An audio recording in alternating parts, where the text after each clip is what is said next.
Welcome to CBR यानी chemistry bye Ruhul आमी last क्लासत एकेटा प्रॉब्लेम करिब दिया হৈছিল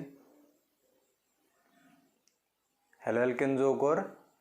रासायनिक धर्মৰ ওপৰত বেস কৰি একেটা আছিল प्रॉब्लेम হেকেটা লাস্ট ভিডিওত লাস্টৰ লাইনটো অলপ বুজাত অসুবিধা হৈছিল আজিৰ ক্লাসত এইখিনি ভালকে লিখি লোৱা ইয়াতে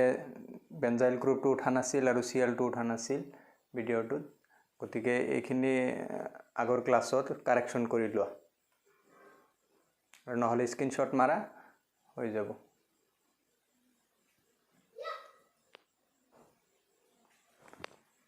হৈছে ওকে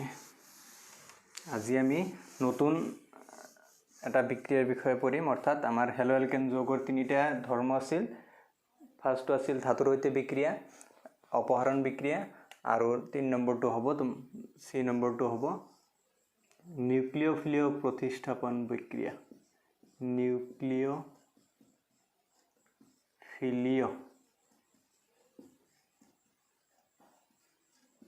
प्रतिस्थापन विक्रिया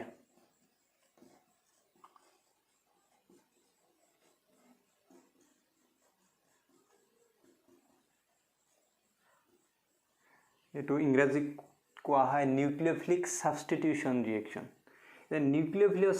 सब्स्टिट्यूशन रिएक्शन बा प्रतिस्थापन विक्रिया काक कय एते प्रतिस्थापन विक्रिया माने होइसे जदि Rx এটা যৌগ হয় এটা যিকোনো গ্ৰুপৰ দ্বাৰা যদি এই গ্ৰুপটো গুছাব পৰা যায় অৰ্থাৎ চেঞ্জ কৰিব পৰা যায় চেঞ্জ কৰিলে যেটো উৎপন্ন হ'ব অৰ্থাৎ ROH হ'ব আৰু X কি হ'ব মাইনাস হ'ব অৰ্থাৎ লিভিং গ্ৰুপ হ'ব অৰ্থাৎ হেলোএল্কেনৰ X পাৰ্টটো যদি বেলেগ এটা নিউক্লিওফাইলৰ দ্বাৰা কি কৰা হয় প্ৰতিস্থাপন কৰা হয় প্ৰতিস্থাপন শব্দটোৰ মানে হৈছে এটা এন্ট্ৰি হ'ব আৰু এটা গ্ৰুপ এক্সিট হ'ব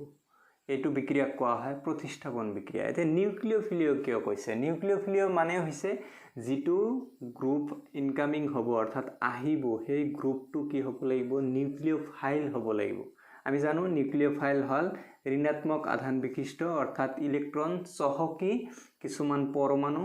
বা পৰমাণুৰ থোপ বা মূলক হেনেকুৱা পৰমাণুৰ থোপ এটা হৈছে OH মাইনাস অৰ্থাৎ এইটো আকৌ KOH পটাসিয়াম হাইড্ৰক্সাইড নামৰ বিকাৰকটোত থাকে অৰ্থাৎ এইটোৰ পৰা হে আমাৰ OH টো আহিছে গতিকে এই বিক্ৰিয়াত আমি OH সিম্পলি ব্যৱহাৰ কৰিম কিন্তু পটাসিয়াম হাইড্ৰক্সাইডৰ পৰা আহিব অৰ্থাৎ নতুনকে যেটো আহিব হেইটো এটা নিউক্লিওফাইল গতিকে এইটো এটা নিউক্লিওফাইল গতিকে এই নিউক্লিওফাইলৰ বৰ্জন হ'ব আৰু এই নিউক্লিওফাইল অগ্ৰাহী হ'ব গতিকে এটা নতুন বিক্ৰিয়াজাত পদাৰ্থ পাম হেতু কব নিউক্লিওফিলিয় প্ৰতিস্থাপন বিক্ৰিয়া আকৌ কৈছো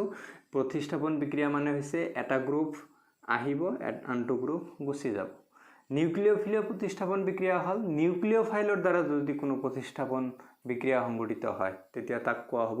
নিউক্লিওফিলিয় প্ৰতিস্থাপন বিক্ৰিয়া আৰু হেলোএল্কেন যৌগৰ নিউক্লিওফিলিয় প্ৰতিস্থাপন বিক্ৰিয়া মূলতে দুই প্ৰকাৰৰ তাৰে এটা কোৱা হ'ব SN1 বিক্ৰিয়া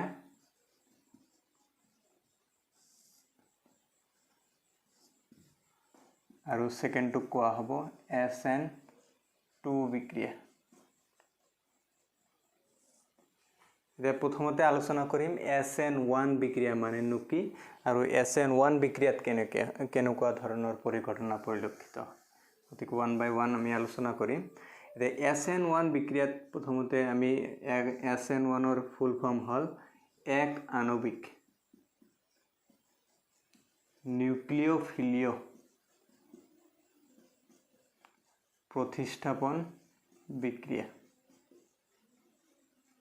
এক আণবিক নিউক্লিওফিলিয় প্ৰতিস্থাপন বিক্ৰিয়া ইউনিমলিকুলাৰ নিউক্লিওফিলিক সাবস্টিটিউশন ৰিঅ্যাকশন ইংৰাজীত কয় গতিকে SN1 বিক্ৰিয়া বুজাৰ আগতে এটা উদাহৰণ ল'ব লাগিব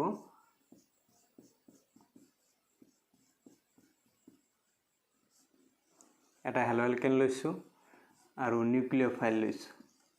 অৰ্থাৎ পটাসিয়াম হাইড্ৰক্সাইড লৈছো একোয়াস জলীয় এইখিনি বিক্ৰিয়াতে কেনেকৈ বিক্ৰিয়াটো সংঘটিত হ'ব অৰ্থাৎ আমি চাম এইটো হেলো এলকেন যৌগৰ X গ্ৰুপ সদায় ঋণাত্মক হয় আমি জানো পটাছিয়াম হাইড্ৰক্সাইডৰ OH পাৰ্টটো কি ঋণাত্মক এইটো ধনাত্মক আমাৰ ধনাত্মক পাৰ্টৰ একচুয়ালি ফাংশন নাই কিন্তু আমাৰ নিউক্লিওফাইলৰ ফাংশন আছে নিউক্লিওফাইল আহিব এই নিউক্লিওফাইলটো গুছি যাব অৰ্থাৎ এইটো গ্ৰুপ আহিব আৰু এইটো গ্ৰুপ এনেকৈ গুছি যাব অৰ্থাৎ নতুন এটা বিক্ৰিয়াজাত পদাৰ্থ হ'ব কিন্তু একচুয়ালি হেনকুৱা সম্ভৱ হয় নে নহয় নহয় কিয় কাৰণ নিউক্লিওফাইল নিজেও এটা ঋণাত্মক আধান বিশিষ্ট এইটো এটা ঋণাত্মক আধান বিশিষ্ট একে আধান বিশিষ্ট থাকিলে এনে এটা ইনকামিং গ্ৰুপক আহিব নিদিব অৰ্থাৎ অগ্ৰাহী যেটো গ্ৰুপ আহি আছে বা মূলক আহি আছে যে বা পৰমাণু আহি আছে হেতুক আহিব নিদিব কাৰণ এইটো নিজেও এটা নিউক্লিওফাইল গতিকে এই নিউক্লিওফাইলটো কোৱা হয় সন্মুখী আক্ৰমণ অৰ্থাৎ সন্মুখী আক্ৰমণ কাৰ নিউক্লিওফাইলৰ সন্মুখী আক্ৰমণ এই হেলো এলকেন যৌগত সম্ভৱ নহব এতিয়া এই নিউক্লিওফাইলটো আন এটা সাইডে দি আক্ৰমণ কৰিব অৰ্থাৎ এইটো সাইডে দি আক্ৰমণ কৰিব আৰু এই নিউক্লিওফাইলটো যেটো আক্ৰমণ কৰে সেই আক্ৰমণটো কোৱা হয় পশ্চাদমুখী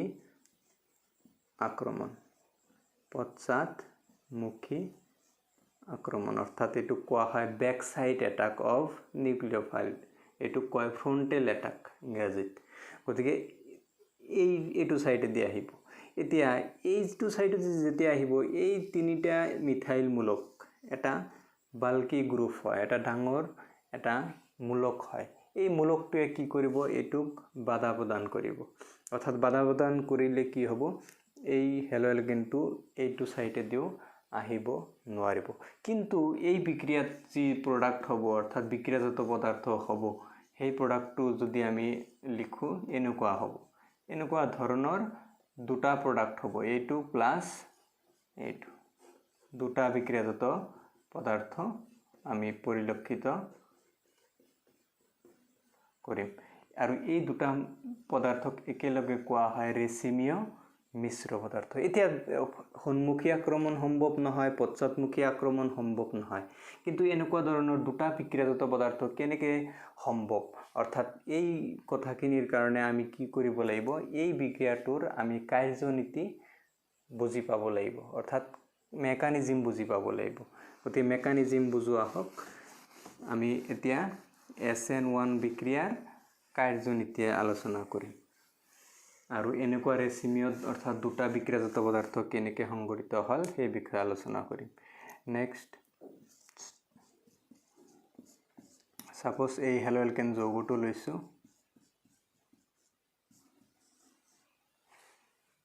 আৰু এইটো কোৱা হ'ব দশা 1 দশা 1ত কি হ'ব নিউক্লিওফাইলক জলীয় দ্ৰৱত দ্ৰবীভূত কৰিব লাগিব কাৰণ সন্মুখী আক্ৰমণ সম্ভৱ নহয় পশ্চাদমুখী আক্ৰমণ সম্ভৱ নহয় গতিকে এই হেলো এলকেন যৌগটো আমি কি কৰিছো জলীয় মাধ্যমত কি কৰিছো দ্ৰবীভূত কৰিছো দ্ৰবীভূতকৰণৰ ফলত আমি কি পাম এই RX বন্ডটো কি হ'ব ব্ৰেক হ'ব আৰু লগে লগে এটা কাৰ্বকেটায়ন উৎপন্ন হ'ব যাক কোৱা হ'ব 3 ডিগ্ৰী কাৰ্বকেটায়ন অৰ্থাৎ টাৰ্চিয়াৰি কাৰ্বকেটায়ন এতিয়া যত ইলেক্ট্ৰন যায় তাতে মাইনাস হয় আৰু যি দুটা পৰমাণুৰ মাজত বান্ধনী আছিল তাৰে দুটা ইলেক্ট্ৰন এটা পৰমাণুৱে লাভ কৰিছে কাৰণে হেতু মাইনাস হৈছে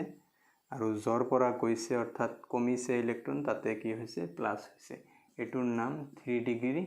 কাৰ্বকেটায়ন অৰ্থাৎ টাৰ্চিয়াৰি কাৰ্বকেটায়ন বুলি কোৱা হ'ব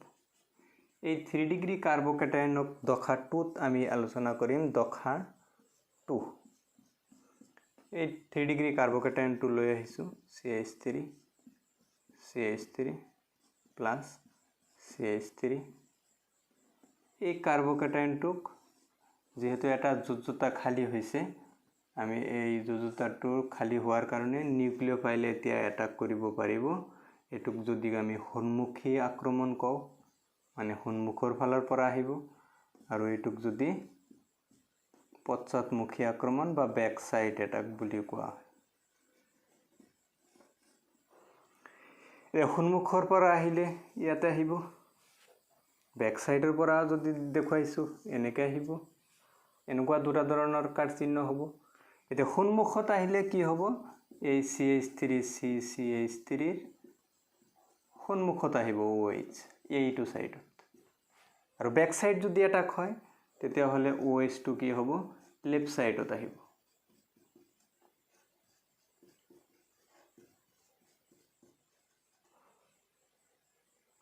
এই দুটা বিক্রিয়াজাত পদাৰ্থক একেলগে কোৱা হয় ৰেচিমিয় মিশ্ৰ পদাৰ্থ ৰেচিমিয় মিশ্ৰ এটো ৰেচিমিয় মিশ্ৰ কিয় কয় কাৰণ এটা যৌগত OH ৰাইট সাইডত আছে কাৰ্বনৰ এই কাৰ্বনৰ টাৰ্চিয়াৰি কাৰ্বনৰ আৰু এটো আছে লেফট সাইডত অৰ্থাৎ দুটা সমমলাৰ পৰিমাণৰ বামাৱৰ্তী অৰ্থাৎ লেফট সাইড এটো বামাৱৰ্তী আৰু দক্ষিণাৱৰ্তী যৌগৰ মিশ্ৰণক কোৱা হয় ৰেচিমিয় মিশ্ৰ এতিয়া দশা 2 টো আকৌ কৈছো টাৰ্চিয়াৰি কাৰ্বকেটায়ন লৈ আহিলো নিউক্লিওফাইল এতিয়া আক্ৰমণ কৰিব কাৰণ কাৰ্বনৰ যুজতা এটা দুটা তিনিটা এটা খালি আছে গতিকে নিউক্লিওফাইলে সন্মুখী আক্ৰমণ আৰু পশ্চাদমুখী আক্ৰমণ দুয়োটা সাইডৰ পৰা কি কৰিব পাৰে আক্ৰমণ কৰিব পাৰে আৰু এনেকুৱা দুই ধৰণৰ বিক্ৰিয়াজাত পদাৰ্থ উৎপন্ন হ'ব পাৰে গতিকে এইটো হল SN1 বিক্ৰিয়া গতিকে SN1 বিক্ৰিয়াত আমি কি পৰিঘটনা পাম এটা হৈছে SN1 বিক্ৰিয়াত সন্মুখী আৰু পশ্চাদমুখী বিক্ৰিয়াত দুয়োটাই সম্ভৱ SN1 বিক্ৰিয়াৰ যেটো ক্ৰম হেতু কি হ'ব 1 হ'ব এক হ'ব সেই কাৰণে ইয়াৰ নাম হল এক আণবিক নিউক্লিওফিলিয় প্ৰতিস্থাপন বিক্ৰিয়া অৰ্থাৎ নিউক্লিওফাইলৰ গাঢ়তা কেৱল ডিপেন্ড কৰিব হেলোএলকেন যৌগৰ ওপৰত নিউক্লিওফাইলৰ ওপৰত নহয় সেই কাৰণে SN1 বিক্ৰিয়াটো কি হ'ব এক আণবিক নিউক্লিওফিলিয় প্ৰতিস্থাপন বিক্ৰিয়া হ'ব এইখিনি আছিল নিউক্লিওফিলিয় প্ৰতিস্থাপন বিক্ৰিয়া আৰু ইয়াৰ কাৰ্যনীতি গতিকে এটো কোৱা হ'ব সিম্পলি কাৰ্যনীতিত সদায় দশা 1 দশা 2 এনেকে লিখিব লাগে দশা 1ত টাৰ্চিয়াৰি কাৰ্বকেটায়ন উৎপন্ন হ'ব টাৰ্চিয়াৰি কাৰ্বকেটায়নক সন্মুখী আৰু পশ্চাদমুখী দুটা সাইডৰ পৰা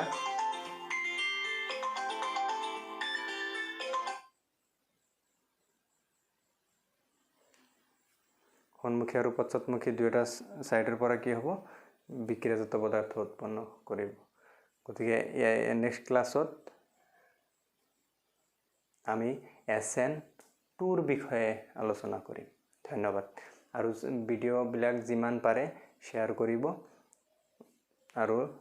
কমেন্ট কৰিব যদি কিবা অসুবিধা পাইছে মই আৰু ইমপ্ৰুভমেন্ট হোৱাৰ কাৰণে ট্ৰাই কৰিম গতিকে এইখিনিলৈ অনুৰোধ থাকিল ধন্যবাদ